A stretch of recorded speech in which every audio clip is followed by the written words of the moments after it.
Welcome students. हमने पिछली बार और अपने पिछले वीडियो में आवर इन्वायरमेंट चैप्टर को हम लोग डिस्कस कर रहे थे और मैंने आपको 10% लॉ को बता दिया था, लेकिन मैं आपको फिर से इसे रिमाइंड करा दूं जिन्होंने नहीं देखा हो वीडियो उनके लिए कि 10% लॉ क्या कहता है। 10% लॉ ये कह रहा था कि जैसे जैसे हम किसी फूड चेन में हम आगे बढ़ेंगे तो हर बार एनर्जी कम होती जाएगी। 90% एनर्जी कम हो जाएगी, केवल 10% एनर्जी ही आगे जाएगी। डेट्स वाई जो फूड चेन होती हैं वो बहुत छोटी होती हैं। इसको मैंने एक्सप्लेन किया था कि why food chains have a very limited size. 3 trophic level, 4 trophic level या 5 ट्रॉफिक लेवल, बस इससे ज़्यादा फूड चेन लंबी नहीं हो सकती, बिकॉज अल्टीमेटली एनर्जी इतनी कम हो जाती है। जैसे जैसे आप और आगे बढ़ते हैं तो एनर्जी इतनी कम हो जाती है कि जो फाइनल मेंबर्स जो लास्ट में आता है they get very less energy. वो इतनी एफिशिएंट या इतनी सफिशिएंट नहीं होती कि फर्दर लाइफ को सपोर्ट कर सके। That's why food chain have a very limited size. अगर हम इसको एक एग्जांपल से भी देख लें तो जैसे कि हम मान लें कि प्लांट्स हैं, ठीक है, और प्लांट के पास एनर्जी कहीं से भी आई, सनलाइट से ही आई, सन से आई। और आप सपोज ये मान लो कि इसके पास प्लांट के पास 100 जूल्स, ये जे लिखा है, 100 जूल्स में एनर्जी है, ठीक है। इसके बाद क्या हुआ, ये एनर्जी गई इंसेक्ट के पास, ठीक है। तो अब 100 का केवल 10% जाएगा इंसेक्ट के पास, तो कितना हुआ 10 जूल्स, ठीक है। इससे अगर फ्रॉग ने खाया इंसेक्ट को तो फ्रॉग के पास इंसेक्ट का 10% जाएगा, इंसेक्ट का 10%। तो इंसेक्ट के पास कितना था 10 जूल्स, यहाँ कितना गया 1 जूल। और स्नेक के पास इसका भी 1 जूल का भी 1% जाएगा, तो 0.1 जूल। अब आप खुद समझ लीजिए कि at every level the energy is declining. हर एक लेवल पर जैसे आप फूड चेन में आगे बढ़ रहे हैं तो आप एनर्जी का लेवल देख रहे हैं। At every and at each successive level energy is simply going down और डिक्लाइनिंग और डिक्रीजिंग। ये एनर्जी फर्दर लाइफ को सपोर्ट और आगे स्टेप में इसके आगे और को नहीं कर पाएगी। That's why food chain are very limited in size. They have very limited size because of this energy consideration, energy reason. Okay, खैर है, हमारा ये टॉपिक तो हो ही चुका है। ये मैंने केवल याद दिलाने के लिए आपको शॉर्ट में बताया था। हमारा जो अगला टॉपिक है and that is I think environmental degradation के बारे में हमारा टॉपिक है। Accumulation of harmful chemicals in the food chain. The next topic is accumulation of harmful chemicals in a food chain. अब ये क्या है? देखो, हम सब फूड चेन का ही हिस्सा हैं और ह्यूमन बींग्स तो जनरली टॉप पर आता है और ये ओमनीवोर है। Human beings are omnivore, means they consume और they eat both plant and animal products. Herbivores को भी खाता है और वो वेजिटेरियन तो है ही, वेजिटेबल तो खाता ही खाता है, तो टॉप पर आता है किसी भी फूड चेन में। अब होता क्या है, बहुत सारी हम फसलें उगाते हैं जिनमें हम अपने खेतों में पेस्टिसाइड्स और इंसेक्टिसाइड, फर्टिलाइज़र डालते हैं, पेस्टिसाइड और इंसेक्टिसाइड भी डालते हैं। होता क्या है, they get mix with water and they get simply absorb by the roots of the plant. Plant की जो रूट्स होती हैं वो सिंपली इन्हें एब्जॉर्ब कर लेती हैं। तो पेस्टिसाइड और इंसेक्टिसाइड आर हार्मफुल केमिकल्स। अब आपने इसको अप्लाई किया सॉइल में, एब्जॉर्ब हो गया, ये प्लांट की बॉडी में आ गया, ठीक है।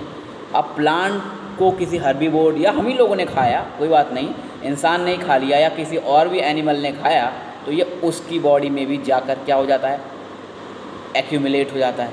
इसी को कहते हैं बायो कॉन्सेंट्रेशन या फिर बायो मैग्नीफिकेशन। और finally because we are at the top of the food chain, तो सबसे ज़्यादा इसका जो एक्यूमुलेशन होता है, ये हार्मफुल केमिकल्स जो पेस्टिसाइड इंसेक्टिसाइड में जो मिनरल्स प्रेजेंट थे, उसका एक्यूमुलेशन हम ही लोगों की बॉडी में या बाकी एनिमल्स की बॉडी में ही हो जाता है। इसे बायोमैग्नीफिकेशन या बायो एक्यूमुलेशन कहते हैं। और अल्टीमेटली ये पॉइजनिंग कॉज करता है, और एनिमल्स की जिनकी बॉडी में ये एक्यूमुलेट हो गया beyond the certain level, then it causes the death of that particular organisms. So this is also a very harmful process, biomagnification. DDT जैसे केमिकल्स का बायोमैग्नीफिकेशन रिपोर्ट कर चुकी है सरकार, और अलग अलग पार्ट्स ऑफ द कंट्री में ऐसा देखा गया है। और भी कई केमिकल्स हैं, तो ये हमारा बायोमैग्नीफिकेशन हो गया। अब एक और टॉपिक जो है, शॉर्ट में सारे टॉपिक हैं, ओजोन डिप्लीशन। अब ओजोन क्या है? ओजोन एक गैस है, फॉर्मूला है O3। It is found about 20 kilometre above the layer of the earth और इन एटमॉस्फेयर, स्ट्रेटोस्फेयर जिसे कहते हैं, वहाँ ये पाई जाती है। इसका फार्मूला O3 होता है। वैसे अगर ये गैस नीचे हमारे यहाँ पर आ जाए तो ये पोल्यूटेंट है। वैसे तो ये पोल्यूटेंट गैस है, हार्मफुल गैस है, लेकिन यहाँ पर ये ज़्यादा स्टेबल नहीं है, ये यहाँ ज़्यादा पाई भी नहीं जाती। ये सबसे ज़्यादा ऊपर पाई जाती है, स्ट्रेटोस्फेयर लेयर में पाई जाती है, और वहाँ पर ये गैस बहुत काम की गैस है, because it has a special property of absorbing radiations. इसके पास रेडिएशन एब्जॉर्ब करने की, और ख़ासकर अल्ट्रावायलेट रेस को एब्जॉर्ब करने का, थोड़ा बहुत इंफ्रारेड, मेनली अल्ट्रावायलेट रेस जो कि हार्मफुल होती हैं उनको एब्जॉर्ब कर लेती है ये। And it protects our environment and human beings and all life from the damaging effects of these radiations. ये उनको ऊपर ही फिल्टर आउट कर लेती है, ऊपर ही इनको एब्जॉर्ब कर लेती है, ताकि हमारे पास तक ये हार्मफुल रेस हम तक ना पहुँचे और हमें नुकसान ना पहुँचाएँ। क्योंकि अगर ये वहाँ से पार करके नीचे आती हैं तो हमारे को स्किन कैंसर जैसी प्रॉब्लम, कैटरैक्ट, आई डिजीज़ होता है वो हमें हो सकता है। या इनकी वजह से हमारा, रेडिएशंस की वजह से हमारा इम्यून सिस्टम भी डैमेज हो सकता है। स्किन कैंसर का प्रॉब्लम तो है ही है, तो ये काफ़ी डैमेजिंग है दीज अल्ट्रावायलेट रेडिएशंस। तो why this is it is getting depleted, ये ख़त्म क्यों होती जा रही है? Because of chlorofluorocarbons. Chlorofluorocarbons are some chemicals which are used by refrigerators, making industries, air conditioners, aerosols, fire extinguishers, इन सब में ये CFC का यूज़ किया जाता है, because it's a cooling agent. तो उसको हम लोग यूज़ करते हैं, कंपनियां इसको रेफ्रिजरेटर्स बनाने में, एयर कंडीशनर बनाने में इसको यूज़ करती हैं। And that is the only the cause of the pollution, because इसमें एक्टिव क्लोरीन और फ्लोरीन बन जाती हैं। ये क्लोरोफ्लोरोकार्बन यहाँ पे तो कुछ खास डैमेज नहीं करता, ये सीधा ऊपर पहुँचकर स्ट्रेटोस्फेयर वहाँ पर लेयर में इसमें क्लोरीन और फ्लोरीन मॉलिक्यूल ये डैमेज कर देते हैं हमारे एनवायरनमेंट को, और ये डिस्ट्रॉय करना शुरू करते हैं, और चेन रिएक्शन स्टार्ट होता है सीधा सीधा। जो कि एक ही क्लोरोफ्लोरोकार्बन का एक सिंपल सा एक मॉलिक्यूल भी वहाँ चला जाए, या एक सिंपल सी क्लोरीन जो इसमें है या फ्लोरीन, वो हज़ारों मॉलिक्यूल्स को तोड़ती है। एक one single atom of active chlorine and fluorine can destroy thousands of ozone molecules. तो ये हमारी इस गैस को डिस्ट्रॉय कर रहे हैं। That's why we are reporting some depletion. Depletion मतलब इसकी जो लेयर है वो अब कम पड़ती जा रही है या पतली होती जा रही है। इसकी जो थिकनेस थी वो अब ऐसे सिकुड़ती जा रही है, कॉन्ट्रैक्ट होती जा रही है, और ये बहुत बड़ा डैमेजिंग है वो है। और कई जगह पे ओजोन होल, खासकर एंटार्क्टिका के ऊपर तो रिपोर्ट कर भी लिया गया है, सैटेलाइट से ली गई इमेजेस में वहाँ इसको देख लिया गया कि वहाँ पर ओजोन की जो लेयर है लगभग ख़त्म हो चुकी है। So it's also an environment related aspect. ठीक है, अब एक लास्ट टॉपिक है गार्बेज एंड वेस्ट डिस्पोजल। हमारे घरों में या हमारी सोसाइटी में बहुत सारा कचरा और वेस्ट मटेरियल प्रोड्यूस होता है।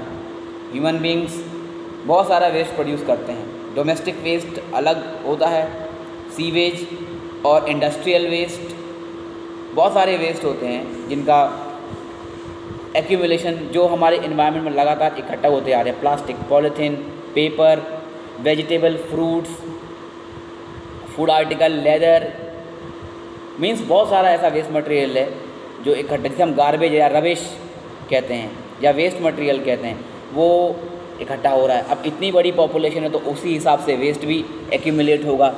Paper, polythene, plastic, glass bottle या फिर plastic bottle, leather, food material, vegetable, fruits, ये सब जब इकट्ठा होंगे तो कितना पोल्यूशन होगा, कितना गार्बेज।